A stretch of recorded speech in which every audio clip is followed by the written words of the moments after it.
So we're going to do a super quick business case study. I'm not going to make this a particularly political discussion because I don't want to make this a political discussion. I use this as a business case. So I want you to imagine that you've got a portfolio of assets in an investment pocket in the United States.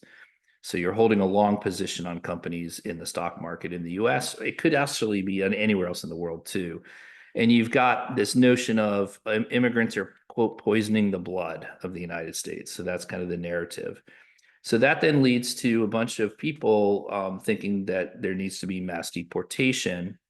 And so then just in the practical consequence, what are the business consequences of that? To me, if I'm sitting there running my business or if I'm running my investment portfolio, I'm asking, hey, are the workers going to show up, even if they're already citizens? So if I have my citizenship, am I still afraid to go to work because I don't know if Mr. Round 'em up guy is going to say is going to allow me to stay? Like, I don't trust necessarily that they're going to be able to figure out who's here without papers and who's here with papers. So I might not even show up in the first place. Are people productive? Even if I show up for work, am I actually doing work or am I scrolling my phone?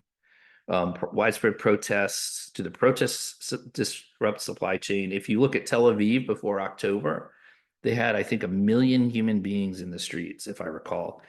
Think about what happens when 1 million human beings flood the streets. Like, nothing moves. There's like literally no production. And so, what happens to movement on the streets? Can you even access the streets? Can you get any supplies around? Are there runs on the banks? Are people running groceries? If you remember, at least in my part of the world, during the COVID stuff, we couldn't find toilet paper anywhere. Weapons in the United States, there's like run on weapons and people grab weapons during crises. Are the protests going to be put down violently? Long-term labor supply effects, long-term economic effects, and then are there spillover risks downstream? And the answer to this is yes. There are going to be long-term labor supply, economic, and spillover, and we can literally map them out in these scenarios. And just going into this particular case study, you've got the entire construction industry in Texas and farm groups who are now saying, whoa, whoa, whoa, time out. We don't want this. This is going to crush our industry. I did some talks to pension fund executives and board members. So I want you to think in terms of they own a massive swath of our economy, global economy. And I said to them, I think it's your fiduciary obligation to engage relentlessly in advocacy and lobbying to preserve democratic, regulatory, and judicial infrastructure that's coming under attack right now. So a lot of the judicial industry infrastructure in multiple countries, particularly in the United States right now, are coming under attack.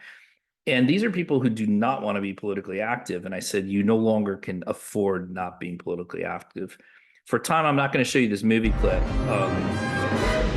but it comes from this movie War Games. It's a fun clip because basically it's a simulated, well, at the time they didn't know whether it was simulated, but it's like a nuclear war exchange.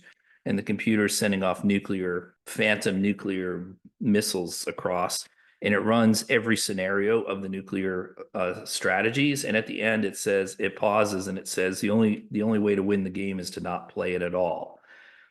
And so what I'm trying to suggest here is, I ran that mass deportation exercise with these people, and they were all like, "Wow, this is going to have a big effect on our portfolio."